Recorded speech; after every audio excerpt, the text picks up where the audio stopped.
It's GCMMA coming to you this week with our Cannonier versus Rodrigues breakdown. Guys, 7-3 on the last card. GCMMA has been hot. We didn't get a chance to do the reaction, and obviously that's a bit disappointing. But this weekend we're doing a reaction to the card. We'll just do a very brief recap of what happened, and Jubilee got fucking flatlined. Please don't cut him though. He's funny as fuck, talking about how he has the keys to beat Habib. I'm a pressure fighter, and I don't think that he would do well with that. And he's raging at the ref. Are you kidding me with none? I was still in none, motherfucker.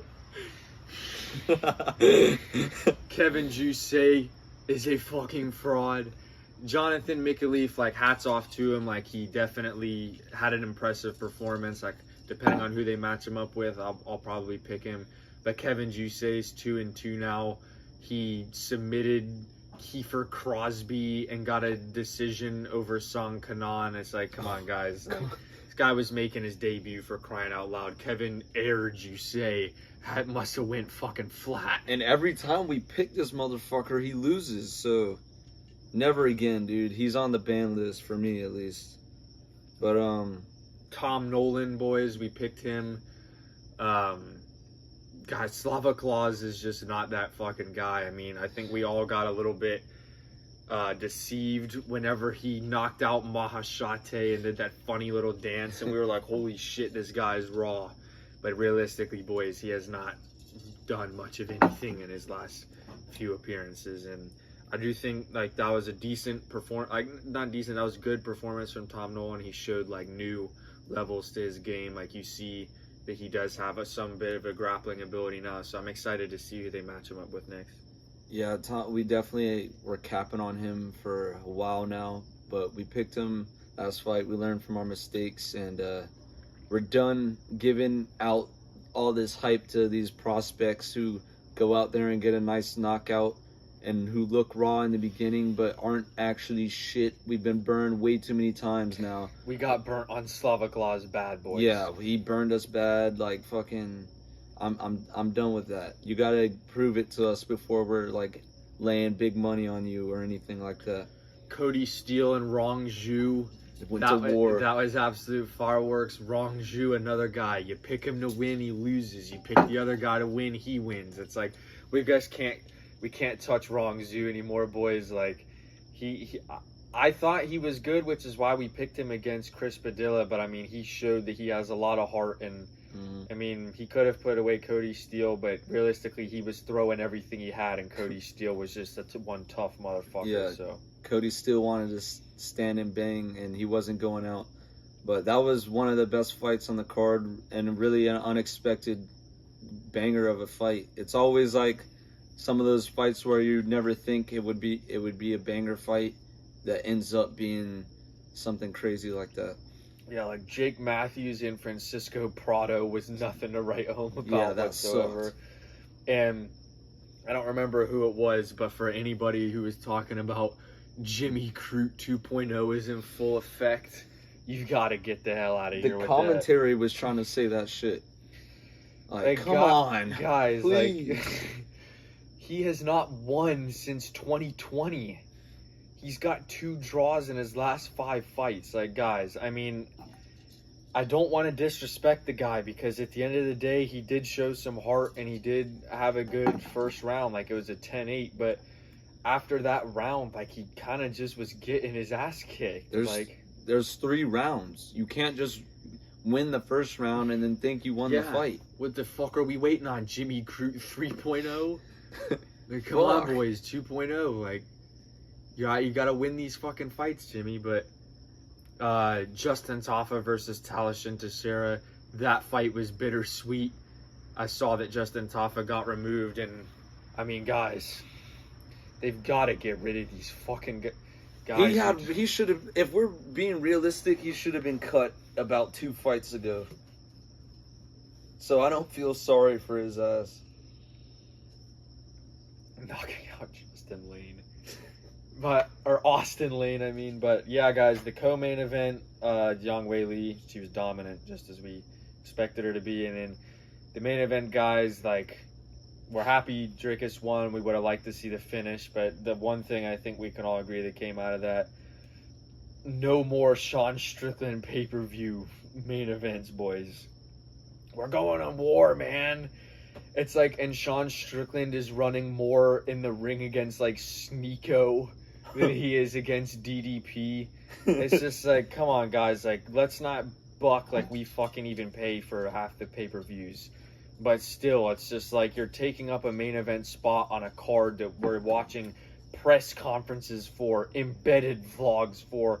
We're waiting for this fight, and you're just realistically getting your ass kicked worse than the first time. Like, we knew damn well after the first fight that Dricus won the fight, and he was the better of the two of them. Yeah, I really would have liked to see Sean Strickland get his ass knocked out, because I'm tired of him coming into these main events, teeping away, just making the fight really boring, to be honest. And I don't think he's going to get anywhere close to the title again. His coaches were yelling at him to change it up the entire fight, and he still did the same shit all 5 rounds. And I just saw something today that Eric Nixick, his coach, was low-key like getting on his ass in an interview. He was like, if you want to go and make money fights, sure, but at this gym we want to train champions.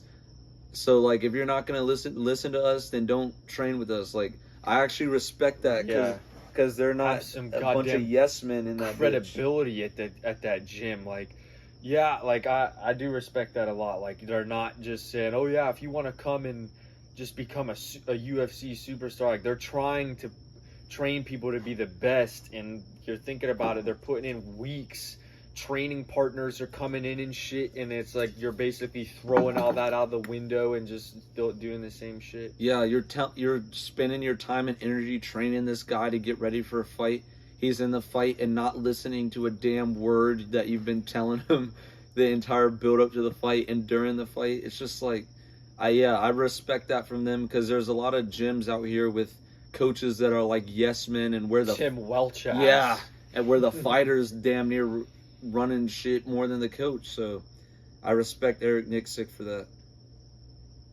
But boys, moving on to this card, Cejudo versus, oh wait, no, that's the wrong card. Boys, before this card starts, there are a lot of good betting opportunities on this card. We haven't really been giving out a whole bunch of explicit bets, but this week we're going to be giving out a couple, because this is finally the first time where I feel like there's some good opportunity. And we hot right now.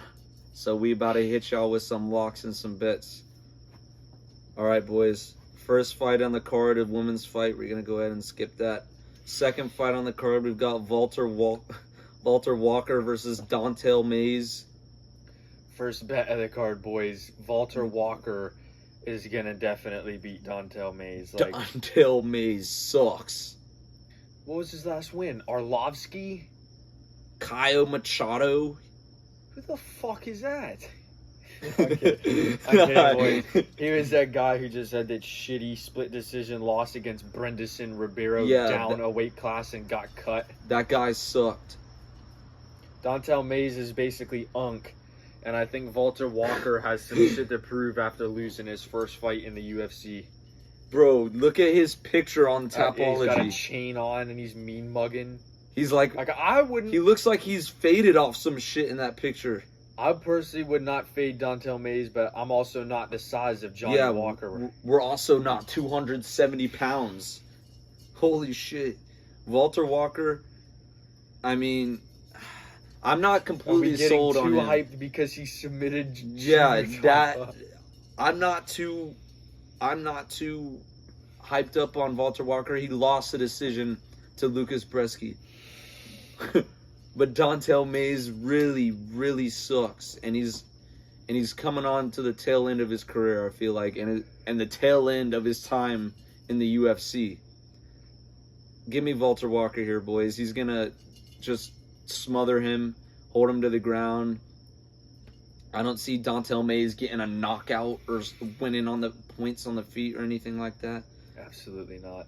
Yeah, so I'm betting Walter Walker on this one, boys, and we're being straight up. That's our first bet of the card. Moving on, we've got Vince Morales versus Elijah Smith. I'm not betting on this one, Yeah. boys. I liked Elijah Smith On the contender series, but like, not to say he was bad, but like he definitely had a few things I feel like he needed to work on before he was ready for like the UFC level. Like, he had a very good performance, don't get me wrong, but he was getting tired towards the end of that fight, and he was getting tagged with stuff, and I just feel like if he hasn't, like, grown in his... And he will grow in his durability through time. Like, don't take this the wrong way, but we'll see coming into this fight if he's ready and durable for the UFC level guys. So I'm just not willing to put any money on this. However... who was Vince Morales' last win and loss? His last loss, he lost to Taylor Lapilus. Remember that? Oh, he lost the decision against him, and then that was actually his debut. All right, boys. And he's 34. Yeah, so I'm going Elijah. Yeah, boys. The 34-year-old bantamweights usually coming off a loss to Lapilus. Yeah, usually lose their fights against like the younger prospects in the division. Elijah Smith, like he said, put on a decent performance, but he showed some holes in his game. But I'm gonna go with the younger guy here, and Elijah Smith, and I just think he's younger, faster, and he can get it done here, boys. Vince Morales is not really all that, boys. Next up, this is a pretty good fight for a prelim. We got Gabriel Bonfim versus Chaos Williams, and yeah. I actually think I'm taking the dog in this one. I'm taking Chaos Williams because Bonfim had a way too close to a fight against Ong Lusu. Yeah, that guy sucked, and fucking Bonfim sold my parlay in that because I had him to win by finish for that card. No, you just had fight to not go. Fight to not go the distance because I was thinking he was gonna knock his ass out, but it went all the way. Like, Chaos Williams has good power, and I think that if he gets Bonfim to the body a few times, he could really take some wind out of his sails. And I just think that if there's finishing ability, it lies on the side of Williams, because we saw Bonfim, like, who was the last person he finished? Trevin Giles. All right, boys. I'm going with Chaos Williams. Like, this is probably not a bet, but I would definitely think that I can trust him to win here. Chaos Williams reminds me a lot of that one dude who knocked out Damon Blackshear. I'm forgetting his name. Oh, Montel Jackson. Yeah, he reminds me a lot of him. Like he's I feel like both of those guys are really underrated in their respective divisions. They shit up. They pull up with power and they end up running it. Like Chaos Williams, sure, he lost a split decision to Randy Brown, but Randy Brown's he's actually really good. A really good fighter. Bonfim, yeah, he's a prospect in the division, but I just need to see dethroned by Nick Dalby. Yeah, I need to see more from him. I'm not gonna pick him or lay him at minus 225. Are you kidding me, bro? He got knocked out by Nicholas Dalby, but Chaos Williams can't find the button. Exactly. Chaos Williams, boys. MMA math, so proceed with caution, but that's my reasoning. Underdog, boys. Next up, we've got Rafael Estevam versus Jesus Aguilar. I don't even have a pick for this one, boys. I don't even fuck with Jesus Aguilar, to be honest. Who did he fight? He beat the Stuart Nickel guy, but didn't he also fight Dennis Bondar? No, that was that Mateos. I knew it was on that card. The guy, I thought Mateos Medonka won that fight, and he got cut after that. I really thought he lost that fight to Mateos Medonka. Sure, he got the submission over that Stuart Nickel guy, but that guy was like making his debut or some shit. Yeah, he was making his debut. Big whoop. He was great on the regional scene. Yeah, come on, let me go Rafael Estevam. He's got a win over Charles Johnson. Yeah, that's yeah. He debuted and beat Charles Johnson. So, give me Rafael Estevam. Next up, we've got no way. Jared Gordon making his return against Masharabajan Ruzaboev. Holy shit. I can't trust Jared Gordon anymore, guys. Even when this guy is fucking people up on the regional scene. Even when this guy wins, he's losing, like, in the judges' scorecards. Like, I can't trust him, guys. He's like, we picked him to beat Nasrat Haqparast, and I still believe. Yeah, he got robbed. I didn't even have money on it, but we got people commenting and saying, "Ha ha ha, who won?" Like, he didn't just get robbed in a split decision. Like, if he got knocked out in the first round because we were capping on your fighter from Morocco, that's one thing. But he literally got his ass kicked and won a robbery split decision, and you're coming back like, come on. Yeah, I'm not picking a 36-year-old Jared Gordon to beat Masharbajan Ruzaboyev from Uzbekistan, who's 20-4 and been fucking like people that's up. Nurulstin Ruzaboyev's little brother or some shit. Yeah, like he's been beating up cans on the regional scene. Don't get me wrong, but like he said, it's 36-year-old Jared Gordon, who's losing decisions to fucking Nasrat Haqparast, like, who we've always been on. Like, he sucks. Even though I think he won the fight, it's still like, you let it get close enough to where the judges could rob you. Should have taken his ass out. Yeah, you should have taken that knockoff Kelvin Gastelum. You should have taken him out. But moving on here. Wait a second. Let me just check the odds for that. Jared Gordon's got to be an underdog, dude. 100%. The odds aren't even listed on here. It's probably not even on the books yet. Yeah. But moving on, we've got another Angela Hill. Let's not even waste a breath talking about that. Jose Delgado versus Connor Matthews. First fight on the main card. I'm going Jose Delgado here, boys. I agree, boys. I was very impressed by him on the Contender Series. Yeah, he was running shit on the Contender Series. I remember that. And Connor Matthews got knocked out by Dennis Bazooka on his debut. That was the thing that made us pick Dennis Bazooka, because we were like, bro, he knocked out Connor Matthews. Give me Delgado, 2020, boys. We're not letting that shit happen again. Jose Delgado, and I would be willing to bet him too. Moving on, we've got Rodolfo Vieira versus Andre Petroski. The lock of this fucking card, boys. I know we've bet on Andre Petroski his last two wins. Those were against different caliber of opponents, boys. Dylan Budka and fucking Josh Fremd. Bro, Vieira has really not. He's lost to fucking Fluffy and Chris Curtis, and he submitted everybody else. Like, I just don't think Petrosian's that great, and I think that Vieira is much better, and that he should probably finish him in this fight. Honestly, he's the lock of this fucking week. Yeah, Petroski, like, sure, he has decent wrestling.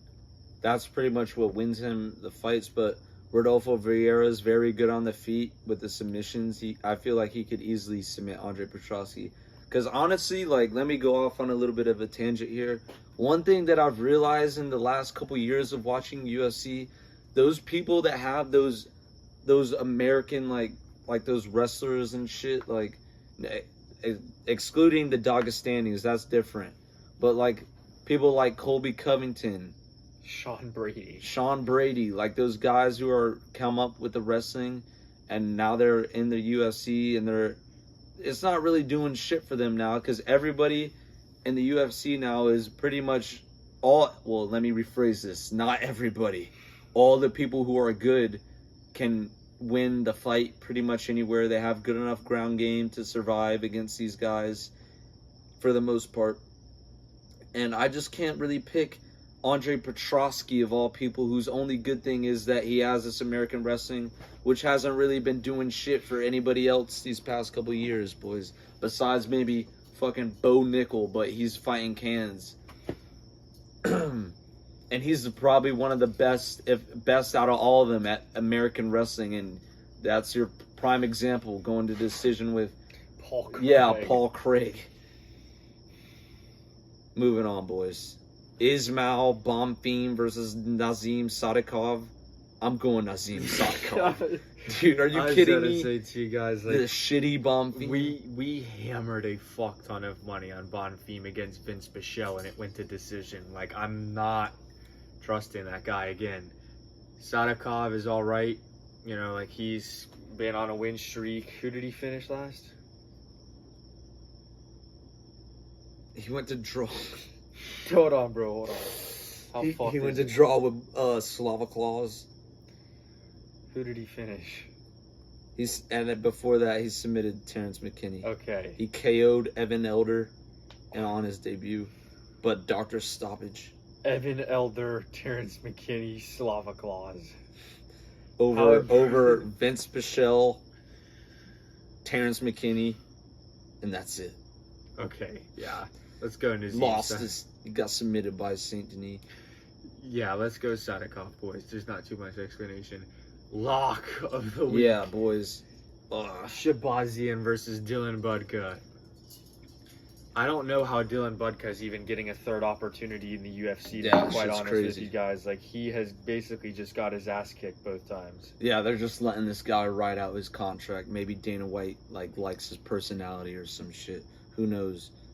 But I know Shabazian went rogue and got submitted by Gerald Mearshart, but it looked like he's getting submitted by Dylan Budka. Oh my god, I might break the TV. Holy shit. But yeah, Edmund Shabazian's alright.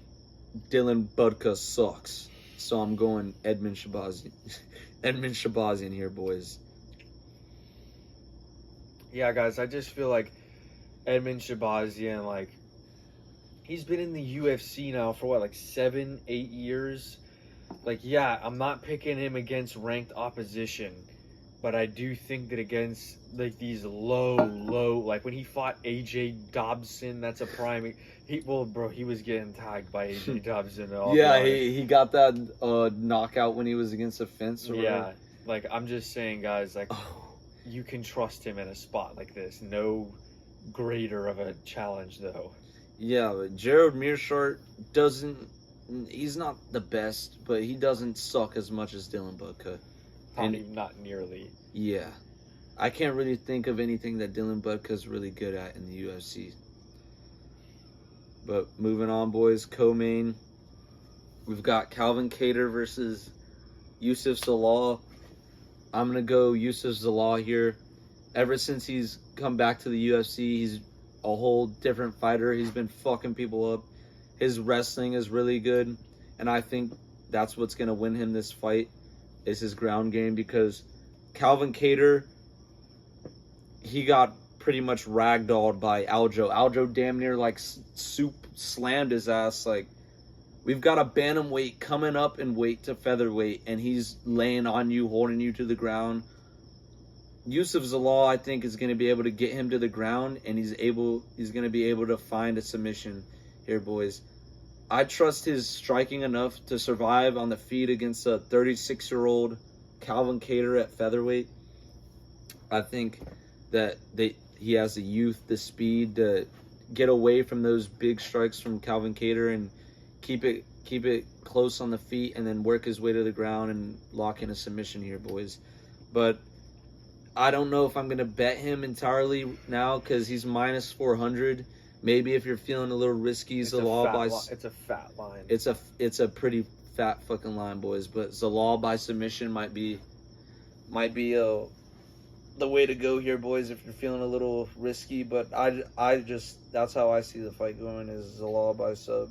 Yeah, I mean, Calvin Kattar, like, all respect to him, like, who has he beat? Like, he knocked out Jeremy Stevens. Beat Giga Shikaze's ass, but yeah, to be fair, I mean, lost to Max Holloway, that's not terrible. Lost to Arnold Allen, that's not awful. But Dan Ige, and then a bunch of other people like that you don't give a fuck about. Yeah, it's just like, I don't want to discredit him, but that's not like he's a title contender in any means. So I think that Zalal, like, he's continuing to improve every time he gets out there, and I just think that he gets it done this weekend. Yeah, and I think Calvin Kattar is like he obviously got fraud checked. His ground game got fraud checked against Aljo because this guy doesn't even fight people who take it to the ground. Let me just go through his last opponents.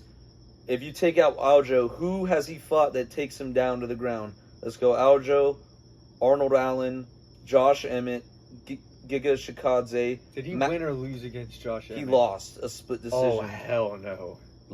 Max Holloway, Dan Ige, Jeremy Stevens, Zabit, Ricardo, and then you start getting into shit from 2019 and 2018. It's like, boys, he's only fighting strikers and he's losing all these fights. So just give me the one time he's fighting a wrestler, it's Aljo. He's fucking him up on the ground. So give me Zalal here, boys. In the main event, boys, we've got Cannonier and RoboCop. Yeah, I'm going Obama here, boys. I've always fucked with Obama since I've started watching UFC. I picked him to beat Christian Leroy Duncan in the last fight when he was an underdog. And I'm picking him to beat Cannonier again. I mean, guys, I tried to give Cannonier his respect, and he's just been like just an average guy. Like, he's had some impressive moments, but and he was looking good in the beginning of that fight with Imavov before the ref called it. That was an early stoppage in my opinion. He was looking good, but it's like he's 40 years old, boys. I can't pick him against Obama, who's one, he is a world champion BJJ, so if he decides to take it to the ground, I think he could find a way to submit Cannonier. And two, he's good on the feet as well, and he has amazing power. We saw Imavov knock out Cannonier. We saw him get rocked. He damn near the fight should have been stopped again when he lost the decision against Baralho.